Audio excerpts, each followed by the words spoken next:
Good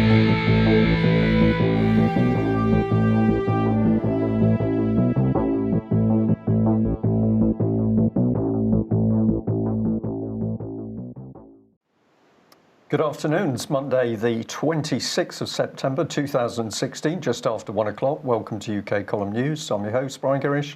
With me in the studio, Mike Robinson. We will be joined by a live video Skype link by Dr.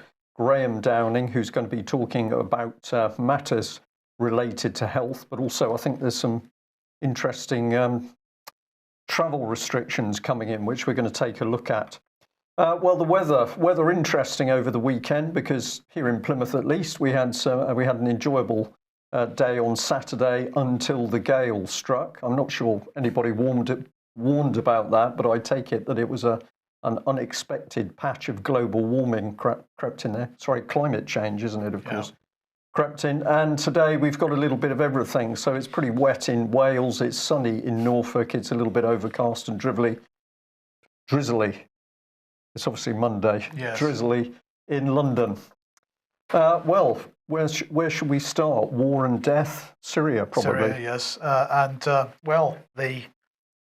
What do we say? They're getting desperate, Brian. The desperation is palpable as the Russians and the Syrians deal with eastern Aleppo. And this was the rhetoric from the UK's ambassador to the United Nations, Matthew Rycroft. He said it's difficult to deny that Russia is partnering with the Syrian regime to carry out war crimes. Pretty strong language. He said the Assad regime and Russia are reducing Aleppo to rubble. Aleppo's inhabitants are ordinary Syrians who have suffered so much for so long. But of course, the eastern part of Aleppo that we're talking about here are not ordinary Syrians. There are some ordinary Syrians there, but a large proportion of them, if not most, are ISIS, Al-Nusra Front, Ahrar al-Sham, and a host of other tame terrorists that Matthew Rycroft likes to support. And he went on to say they are now facing an unprecedented, unrelenting onslaught of cruelty, and it's increasingly clear that it is an onslaught beyond the capabilities of the Syrian Air Force alone. Bunker-busting bombs and so on. The language is incredible. Then we had a joint statement from the Foreign Office, and in fact this came from a number of European countries as well as the UK, and they said that we've got to save our terrorists. We've got to. Let's not forget that Assad's regime, supported by Russia, have killed far more civilians than Daesh and al-Nusra put together, is the implication. Well, that's only if you define a civilian as someone who's carrying a gun, who happens to be not affiliated with the Syrian military. It's outrageous. Mike, you listen to what is being pushed out by the British government at the moment. Complete and utter lies and propaganda, and of course, no real truth coming out about what's happening in Syria from our illustrious BBC and other so-called mainstream sources. Absolutely. Well, we'll come on to that in a second, but you're absolutely right.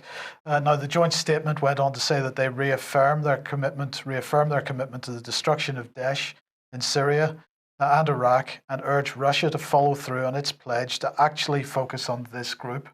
So they want Russia to focus on one particular group. Will not worry that al-Nusra is acknowledged by everybody to be a terrorist organization, Ahrar al-Sham the same. But we've got to focus on one particular group. Well, we'll be able to demonstrate in a minute, Mike, that of course we can't focus on one particular group, because apparently, despite a £2 billion expenditure on GCHQ and MI6 and Britain's so-called intelligence services, they clearly don't know who is who or what is what. So that's going to be pretty easy to take apart. But we do have to highlight the BBC today for this. Get on to today's Today programme, and the URL for that is there.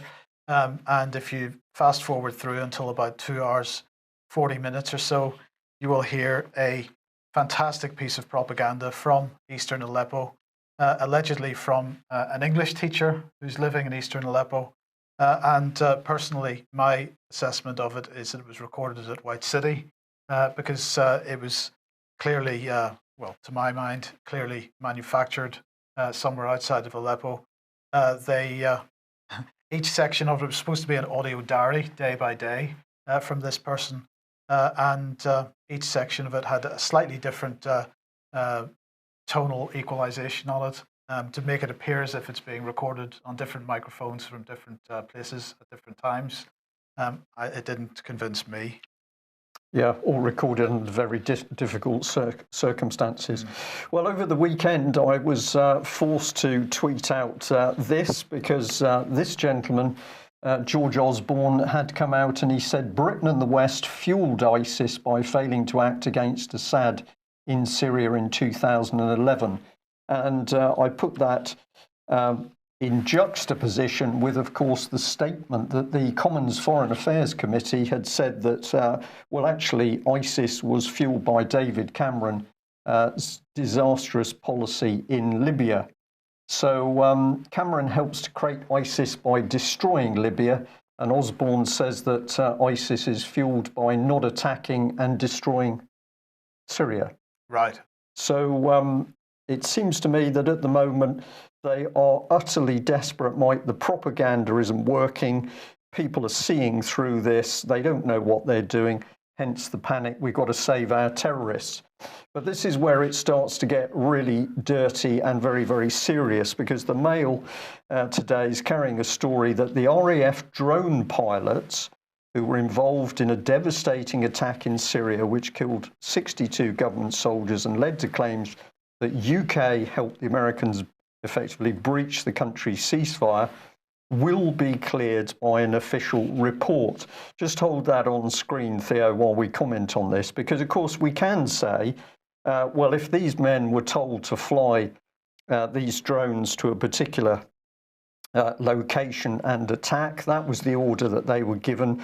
They had no way of knowing whether that order was correct or not. They had to take it as correct. So we can say, well, okay, we can accept in this case that these people flew the drones. The result was that 62 Syrian government soldiers were unlawfully killed. But there's something much darker going on here, because if we follow this through, what we've actually got is the British government approving remote mass murder in sovereign states. Now, this is a complete violation to international law. And let's see how we can put these pieces together. So the first thing is to take a look at who's flying the drones.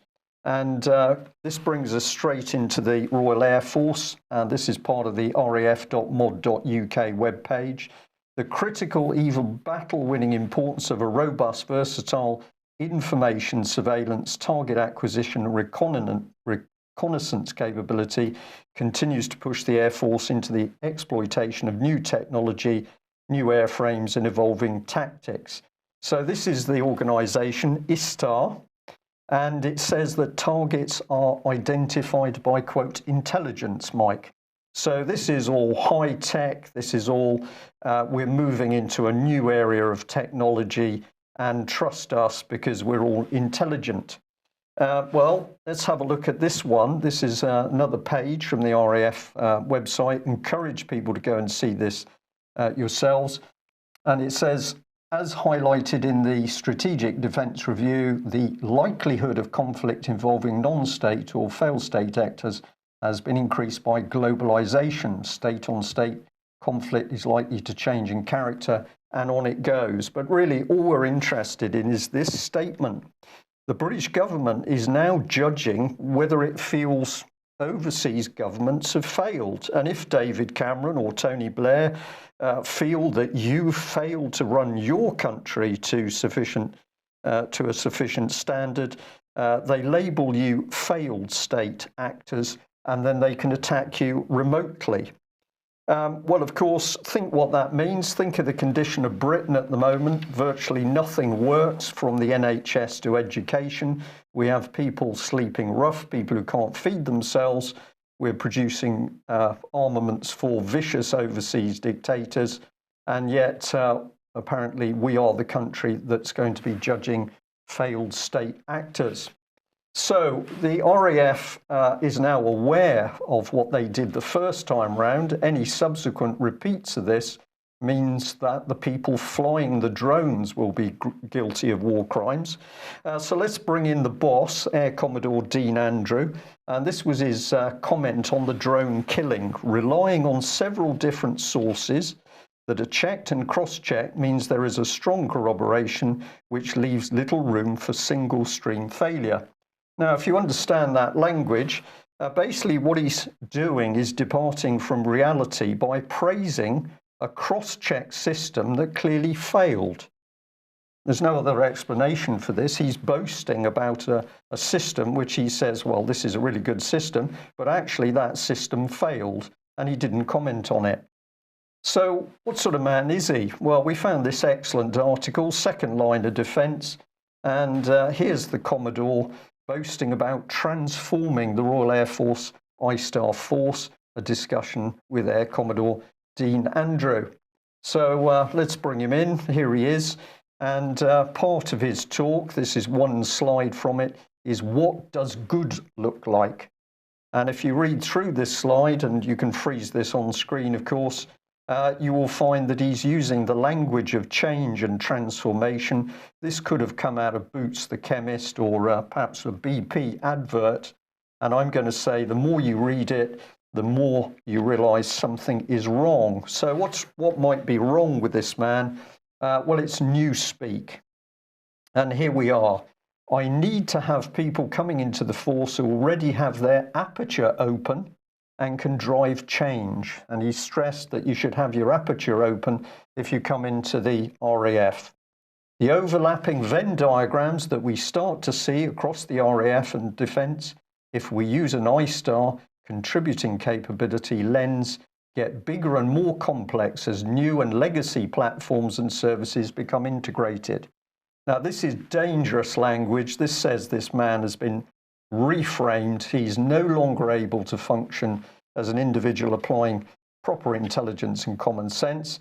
Making the financial and conceptual space for that enhancement requires a common approach to training, manpower, support and sustainability, information and operating concepts that is at the heart of the transformation.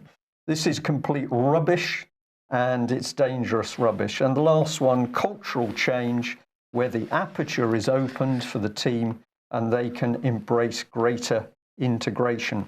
So what we've got here is a highly framed individual who operates the RAF men and women who've now killed unlawfully 62 minimum Syrian government troops. He's unable to realise what he's done. He's unable to realise the significance and the danger of it. And he's wrapped up in newspeak language. And he's not alone, is he, Mike? No, Graham, I realise this isn't necessarily your field, but have you got any thoughts on what we've covered? Hi, Mike. Hi, Brian. Well, I mean, geopolitics isn't my field, as you rightly say, but anyone can see that the use of our troops in anything that really isn't related to proper defence of this country is really, it shouldn't be condoned. And I think you're right. I think lots of these people that are involved in these positions now, they appear to be compromised. And you see this, across the board in many areas where people end up, they have to speak the language and they have to say the things they're supposed to say, and any kind of critical thinking is lost.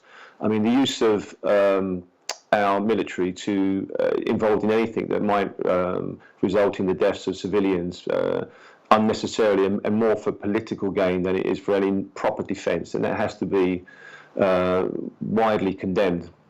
And myself as a lay person in this, really not an expert, I mean, it's pretty obvious to see that is going on now. And I think you've only got to kind of go onto the social media on Facebook to really see that people are kind of switching off the mainstream news now, and they're pretty well informed that this stuff goes on, and I don't think anyone could be happy with it. Indeed. Thanks for that. Right. Just before we come on to your stuff, we shall discuss policing, because Brandon Lewis, our favourite policing minister, was speaking. He was speaking at the Excellence in Policing conference. And he said, I'm very pleased to have the opportunity to speak to you today, particularly here at the College of Policing. providing leadership for the sector on standards, on professionalism, on diversity, and on performance is our focus today.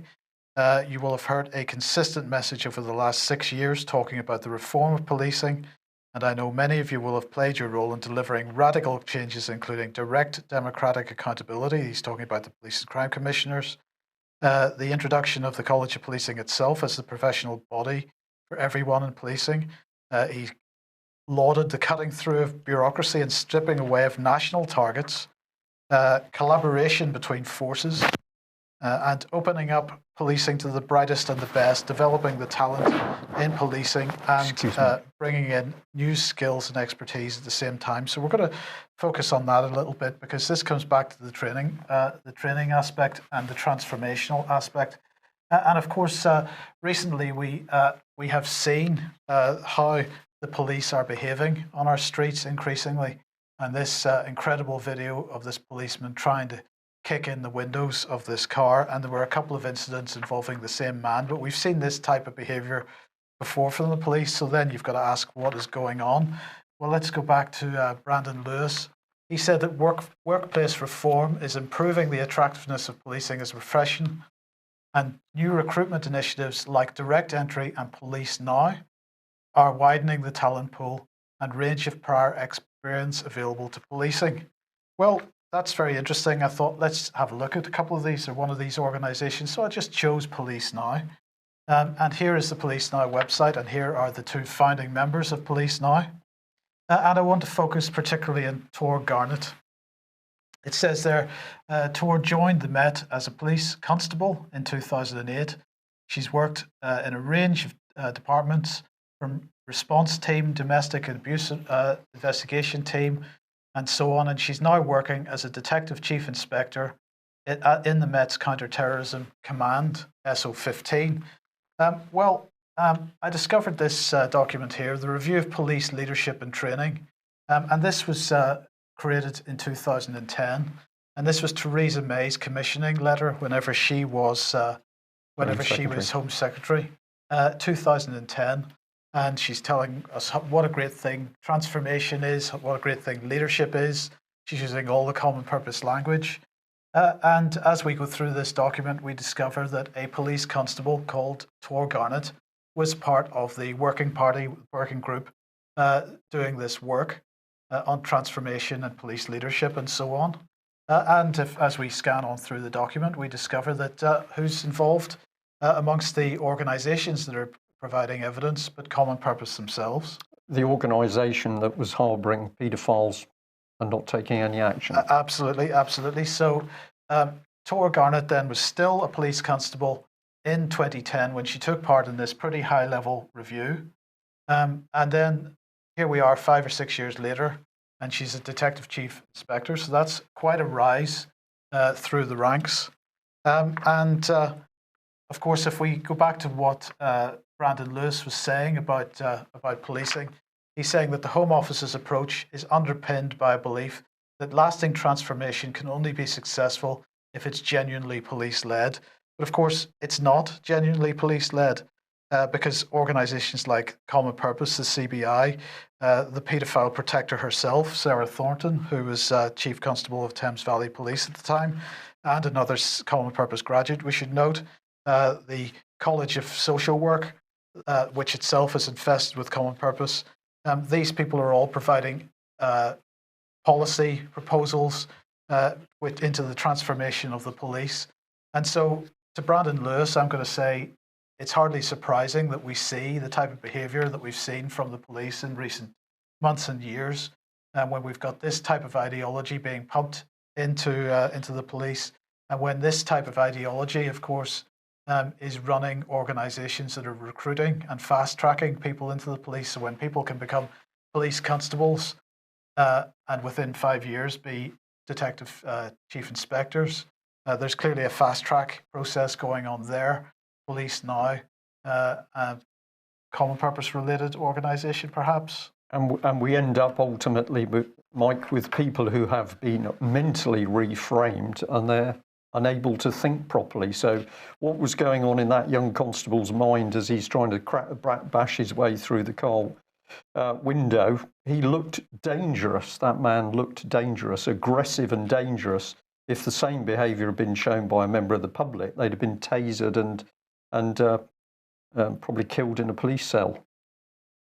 Okay, Graham, let's get to you now then. So you sent me this parent mail. So somebody had received this from their primary school, describing a school nurse drop-in clinic. What's going on here? Yeah, I mean, that was the email sent to me, actually. And if you're a parent in the UK, you get these mails come through once, twice a week, various things about school clubs and homework and stuff.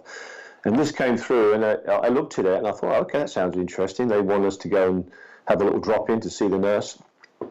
And when I looked at it, I opened the letter up, and it said, provide on top. And I thought, okay, there's a nice sort of interesting little word there.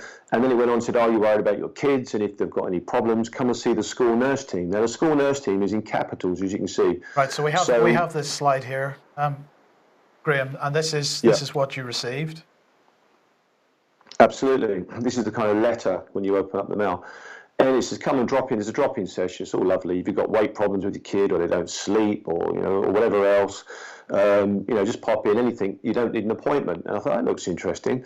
And it's all sent under the guise of it's the NHS. It's officialdom. It's all done through the schools. And if you look at the bottom, there's a little thing at the bottom. It says NHS, local authority, community services. So to anyone who's not looking at this is the NHS. And it's very difficult, impossible to see the small writing. And I had to blow it up, something like 250%, just to see it. And when you do blow it up, you see who is actually providing the services. And the people providing the provide, as it were, it's a private company. And I know if you've got the slide there with, I sent you on their website.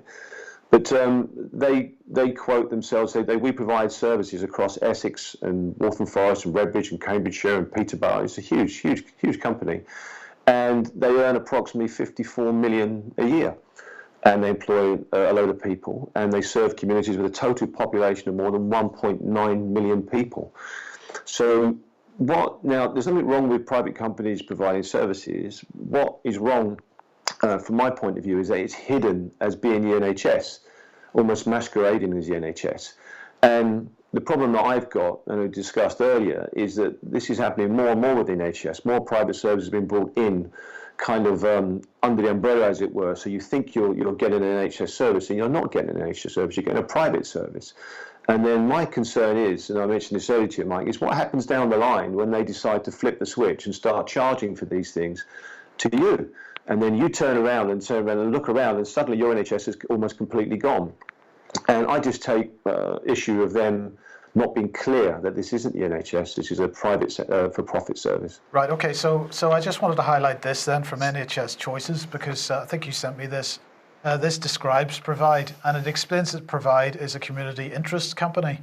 So I went and had a look at community interest companies and came up with the annual report from the regulator of community interest companies. And I find this a fascinating page from that report, because it says, using the community interest company to transform essential services, the evolutionary way forward.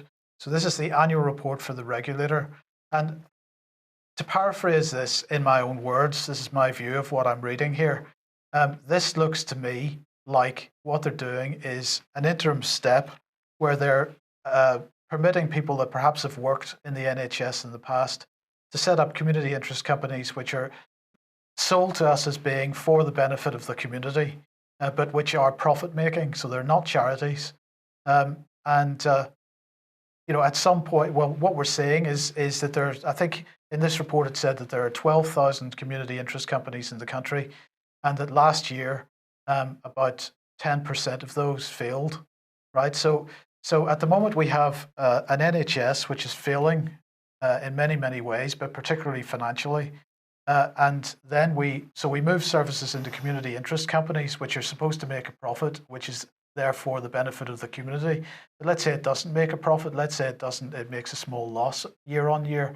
That's not viable. What happens at that point? it then gets sold to what, Virgin or some other large medical provider? Yeah, and this is my concern. And I was speaking to my sister-in-law actually, who works in the NHS, and she said, "Oh well, I hope she won't mind me saying, she said, well, they put this out for bidding, and the NHS can't compete, and you get a better service possibly, and blah blah blah." And the reality is, if you step back, as with all of these things, you have to step back, and you have to see the overreaching trend, and the overreaching trend appears to be that the NHS is being run down. And obviously that's an obvious thing to say, but within the scope of this, it's being run down, and it's being run down so that people will want to opt for private medical care once it's offered, and whichever package or however that's going to be. And it's all, as you're correct in saying, and well done for finding that, it's evolutionary. It's a transitionary stage between where we are and our mind thinking and where whoever's in charge of this wants us to be. And it's pretty obvious that more and more services are getting doled out to private companies. And the irony of it is that allegedly we can't afford to put enough nurses, employ them contractually to do their job. So what do they do in the hospitals? They then bring private companies in where nurses are getting paid more money. They're getting paid 4 or 5 times. Now, I'm not against nurses being paid more or doctors being paid more. That's not the point of this. But the point is you're just bringing in services which are costing more anyway. And you see this throughout the NHS. And so, it's a nonsense. And you've either got, or you've got the other side of it, which is where this may head, where it becomes so cutthroat that you end up having poorly paid people and getting poorly qualified people. So you've got two extremes. When in the middle, we've got the solution anyway, which we've had for many years, which is just fund properly, run properly, and keep the privatisation out of the NHS. And let's just have a good, proper working NHS that we grew up with, and hopefully our children can as well. Graham, many interesting points there. Just like to say that a couple of days ago I was pointed at a newspaper article. This was one of the local Plymouth MPs called Gary Streeter. He was speaking in a local, he'd written an article for one of the local newspapers. He was attacking conspiracy theorists, and he was attacking the conspiracy of people that thought that there was a secret plan to privatise the NHS. Well, we have been seeing for many years, of course, the blatant move towards privatising the NHS. And I think what we're looking at here is another facet of that, which is privatisation by stealth. And yet at the same time, we have a Conservative MP who is claiming, no, this is all nonsense. I think these people are getting very frightened. Their plans are becoming clearer by the day. Emperor with no clothes. We can see what's happening. I'll try and bring that article in tomorrow, so we've got it fresh against what we're discussing today. Okay, now Graham, was it AV5 you were speaking about? What was this? This was the. Sorry. Yeah, I think it was AV5, and I think it was one of the first times I actually spoke at those conferences. And I don't know how much of the clip you're going to play. Are you going to play that clip? No, we're not going to have time to do that today. Okay, well, effectively, I told a story just before I got into the talk, and what I said was I was in Bishop Stortford, and I was in a bookstore, and the kids were off in the kids section, and I was just browsing the health section, and just to be sure, I saw a book on once again a global threat, and it was to do with the fact that antibiotics are running out. And at that time, no one was really apart from me, no one was really speaking about it, and I was being interviewed on various programs about it. So I was quite shocked. And when I read it, I was even more shocked that it was our own chief medical officer that wrote the book. And there was a section in there that I'd sent you that I'd actually quoted, and people can see it online. And she tells a story, and in that story, she tells of how a woman becomes infected, and then she embellishes the story with how in the future there will be isolation camps. So if you were found to look infected on the streets, you would be arrested and taken to an isolation camp, which effectively were death camps. Now, I'm kind of paraphrasing what she said. Now, but just to make the point once again, this was not a work of science fiction by some pulp fiction science fiction writer. This was a senior medical professional working for the government. Absolutely, and that's why I found it so astonishing, because she couldn't do that without being sanctioned. And you hear me say that. There's no way, how can you put that out? And she was predicting a time when if you looked infected, you would be arrested, taken to an isolation camp, and effectively they would be known as death camps because you'd be put in places with other people that are infectious. And the whole point of this was, she was making the point that antibiotics are running out and we need to conserve them and we need to bring in new measures to help with infection. So we put a conference on rebutting that and saying, well, there's plenty of cures within and in treatments within natural health. You don't need to necessarily, start arresting people on the street for crying out loud. Anyway, so long story short, we've now moved forward to within the last. Well, I think I saw this document that hopefully you've got up now. Within the last, month. I think I saw it only a month ago or something, and then it's. Finally, I can't actually see the screen, just to let you know, so I can't read what's on the screen. Right. Okay. So I'll just go through this, Graham. I'll go through this, Graham. So what we have on here is from the Federal Register in the United States, and this is about the control of communicable diseases. And the quote here is that posing a public health threat to the traveling public, be restricted from boarding commercial aircraft arriving into, departing from, or traveling within the United States. And you highlighted this article on EON. Which is entitled National CDC, the U.S. proposal on apprehend and involuntary quarantine if you're traveling and you've got... so let's just quote a little bit from this. It says, a notice of proposed rulemaking, control of communicable diseases was published by the U.S. Centers for Disease Control on August the 15th, 2016, that will amend federal public health law to allow health officials to take into custody and involuntarily quarantine travelers who have symptoms of or have been exposed to someone with symptoms common to measles, chickenpox, and a wide range of other communicable diseases. Now, this is very interesting because we're not talking Zika virus here, Graham. We're talking measles. Yeah, I mean, and if you step back, as always, I'm going to bore you saying the same thing. You just step back and look at how this is all going together, how the push for vaccination, certainly in the States, mandatory vaccination, certainly now in Australia, it's starting to come in with clauses attached, qualification attached. Here, the big push within the surgeries, they're bringing the vaccinations into the schools, and I know that you and I are going to do something separate on that at some point, Mike, on the flu vax, hopefully sooner rather than later. When you see all of this, you start to realise what's going on. But the menacing thing about this is what they're doing is the whole point of this document, this proposal, is to deal with threats, biological threats. Once again, you're kind of equating it to it's like a terrorism thing. Now, if you take the mainstream view, that would appear to be reasonable. You want to make sure that you're protected against biological attack. But what they've done is, and what they're doing across the board, is they're conflating that with things which aren't anything to do with terrorism. And then under that umbrella, you then become controlled, and therefore, and your rights, your human and quite frankly common sense rights, go out of the window, because people may or may not be aware. But what you just said was, Mike, is that if this goes through and you get on a plane and you look ill, the staff on that plane are going to be, by law, are going to have to inform customs or the appropriate authorities, so that when you land, you will be taken. You will be put in a place which effectively is like a quarantine, and you will be examined against your will. And they will decide what intervention may or may not be required. That may be a vaccination, that may be some other form of medical treatment, it may involve you being detained for many days, and on and on and on. And the point that struck me, and the point that I brought it up to you today, is because if you listen to that talk, what our chief medical officer was saying, in a sense, is now being started to be played out. And, I don't know whether it's art imitating life or life imitating art, but it's incredibly menacing that is now a proposition on the table and will become law within the United States. And you can bet your bottom dollar, as all these things, they start there and they end up here. Right, well, let's just give another quote from this article then.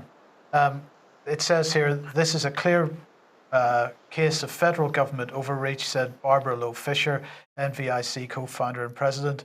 Measles is not Ebola, chickenpox is not smallpox.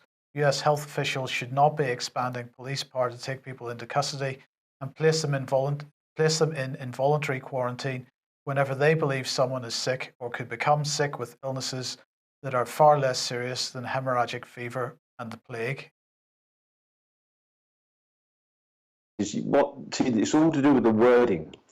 They only have to reasonably have a suspicion that you're ill. Now, I looked through the definitions of what they describe as ill. And if you've ever been on a plane or a long-haul plane, pretty much everybody fulfills the criteria. I mean, you all snivel and cough when you get off because of being stuck in that plane for God knows how long. They say, well, it'd be good to get someone's temperature to see if it's a high temperature because that would define them as being ill. But even if you can't get that, don't worry. As long as they feel warm. So if someone feels warm or looks a bit pasty in the face, so that's most of the phobics, the people who are afraid of flying. And on and on. If you've got a rash, if you've got eczema, and you go on a plane, and the eczema is raised on your hand, your arm, or on your face, and a stewardess sees that, according to the wide reaching of these criteria, you should be targeted to be put into quarantine once you arrive at the other end. Now, people may say, well, they wouldn't do that. Don't be silly. Well, you've only got to look back to I think it was 2000 Terrorism Act when they brought in Section 44 powers. And there's thousands of people arrested under that act. There was a girl walking down a cycle lane, and she was actually arrested because she didn't have a bike, believe it or not. There was an autistic 12-year-old arrested by UK police, boy, on a train. And they all brought into these acts, these powers, which had no real relevance or real bearing to what was going on in reality. And the point is, once you give people these powers, they will use them. And if you imagine how many people are going to be crammed into these quarantine places, can you imagine how many people getting off a flight who are suspicious that people are suspicious may be ill? I mean, it's a recipe for disaster. It's absolute and utter nonsense. Right. Well, the article quotes the CDC here as saying the ongoing persistence of measles in the United States provides a good example of the need for this NPRM. Every case of measles in the United States is considered a public health emergency because of extremely high transmissibility. And then they go on to say that administration of MMR vaccine is part of the post-exposure treatment. So at the end of the day, this is all about vaccination. Absolutely. And it's a nonsense because this doesn't make medical sense. Because if you've got the infection, to then vaccinate after you've got the infection, I'm sorry, you're going to need to spend a long time trying to convince me that that's worthwhile. There are other interventions, and I can understand that. But once you've got the disease, once you've got the alleged infection, there's very little point in them vaccinating you. So that's a nonsense straight away. And you're absolutely right. What they've done is they've effectively said they can haul in anybody and just give them any medical intervention they see fit. And things like measles and I mean, once again, as I stated at the onset of this, is they're conflating this now. So you've got simple stuff that really isn't a biological threat to the health of the nation. It's simply not the case. It's not a terrorist thing, and you aren't all going to be devastated through it.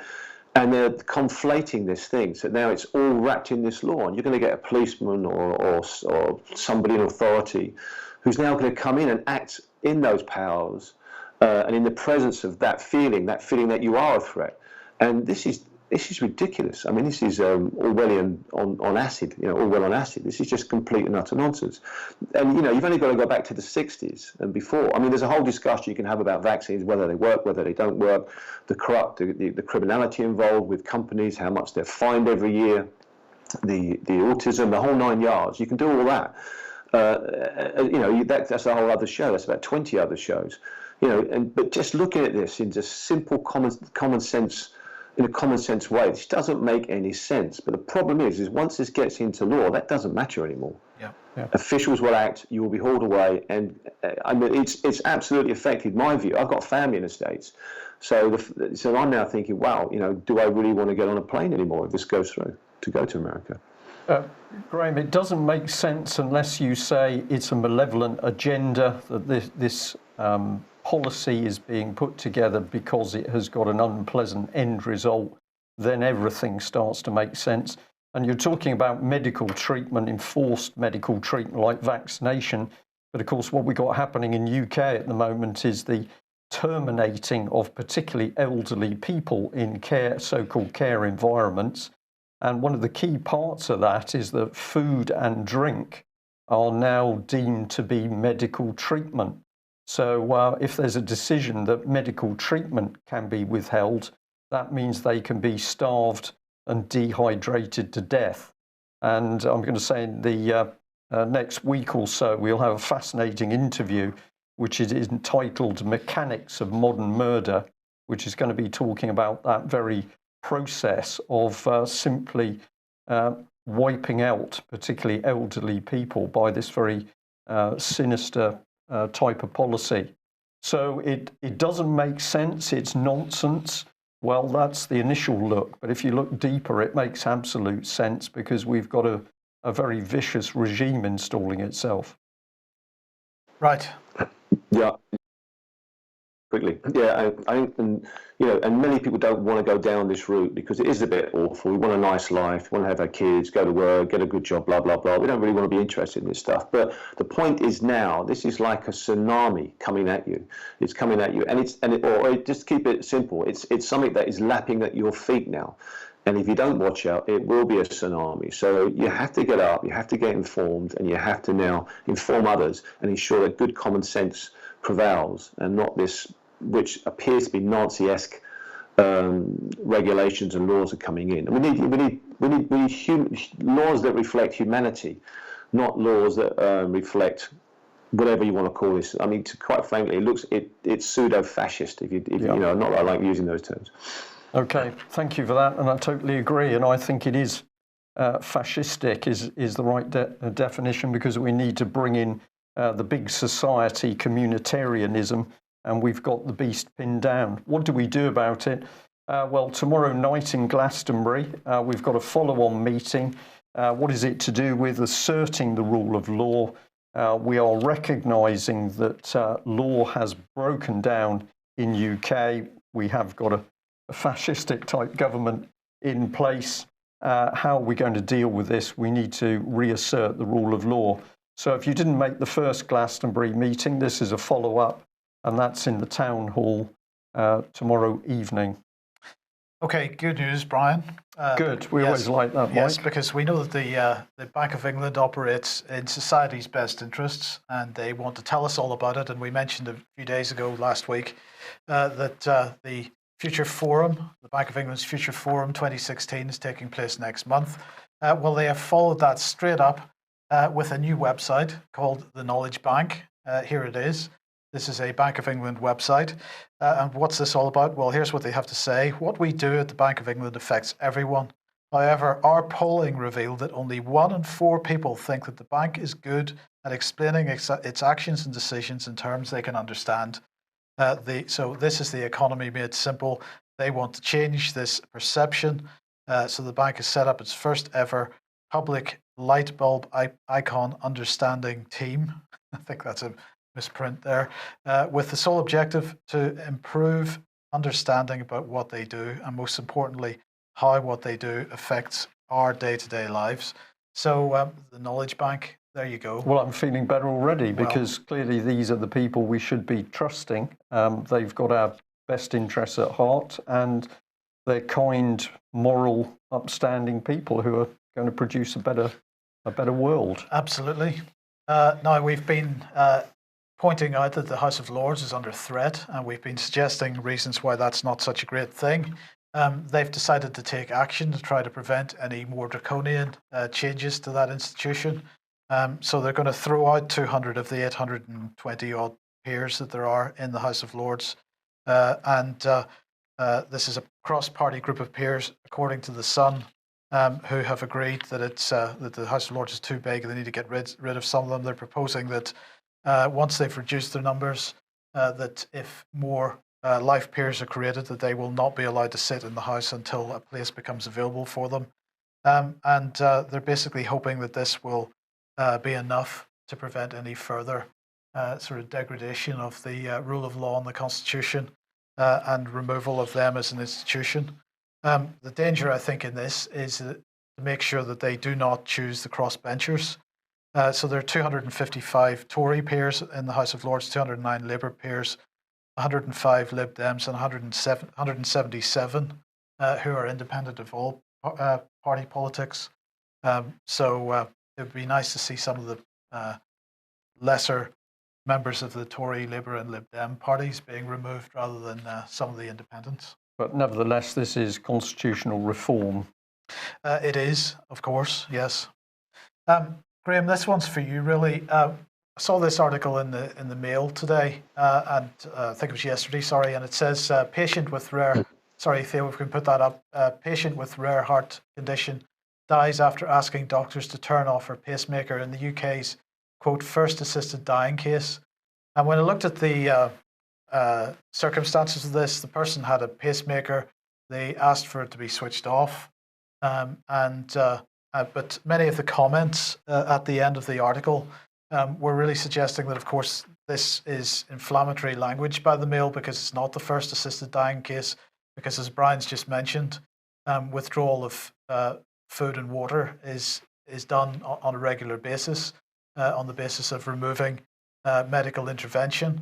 So the question is, from an medical ethical point of view, I thought you'd be a good person to ask, is this what you would consider assisted dying, or is this not quite that far, but an intervention that is equivalent to removing other types of medical treatment?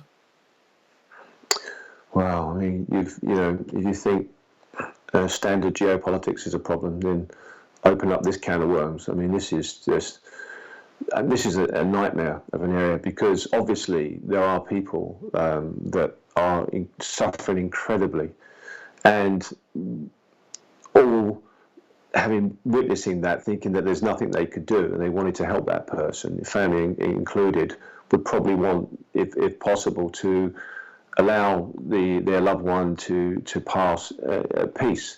So at one extreme example, you've got justification for assisting someone to pass. Now, then you've got the definition of how you do that. If starving someone to death is helping them, then I can't see how that's helping them, because obviously you're giving them a way of dying which isn't very pleasant. So then you get the thing, well, what do you do and how do you assist that, and do you use drugs? And obviously then we've got, if you've only got to look at the lifers and the people in Texas and other places who have lethal injection, you've only got to see how that all goes wrong. And there's some horrific stories from there. So even if you could find at the extreme justification for this, how you go about it and how you safely go about it and how you do it in a way that would not further harm the person in terms of making them experience something awful before they pass. That is obviously there isn't necessarily a clear answer to that. So that has to be solved, before you can even consider that. However, it does go on, and there's no doubt about it. And I think if people work I'm not going to necessarily quote anything from the NHS. I don't work in the NHS. I'm not an allopathic doctor. But I'm aware of stories that people say old people in old homes, whether or not people would deem that certain drugs may have been pushed a bit harder than others. I'm sure if you speak to many medical physicians, they've got a few skeletons in the cupboard, and in their view, things may have been done, and they may have felt that they were assisting that patient. I have no direct evidence of that, so that's not a direct quote, as it were. So it must go on, and I think it was called the Liverpool Care Pathway. Actually, I think I could be wrong on that, where they did literally withdraw food and water. And really, you've only got to go into any geriatric ward, and if you've got a loved one in there, there's always one or two people just lying there, not eating and drinking, and the staff might have try for 5 minutes to give them food, then they give up, and then so in a sense you've got it there anyway. It just may not be officially kind of recognised. They've done studies in Holland and other places, and there's many issues against this on the other side. And I think they did a study, and over 1,000 of the people that were assisted did not give permission. They couldn't give permission, and only 400 did.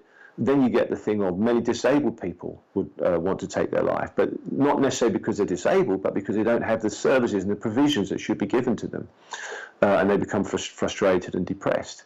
And then again, are medical people the best people to make that decision?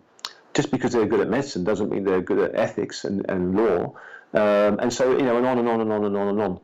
And there are many arguments against it, and I can see the reasons for it as well. I think it's an impossible situation. I really do. I think incredibly difficult. Whoever's got to make the decision about this, good luck to them, because it is an absolute can of worms.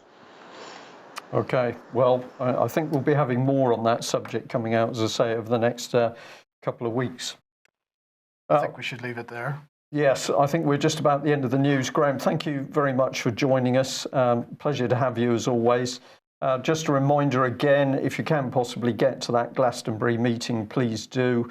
We're now starting to ramp up towards the British Constitution Group meeting on the 19th of November in Winchester. That will also be looking very much at the breakdown of law in the United Kingdom and what we do to reassert the rule of law. And as we can see by today's news, it's probably getting ever more urgent. And don't forget, on Wednesday, if you're in Scotland, we're meeting on Wednesday night for the first sort of Friends of the UK column meeting up there. In Dunblane. We'll put an ad out again for that tomorrow. That's it. Thank you for joining us. We'll be back same time tomorrow. Bye-bye. Bye-bye.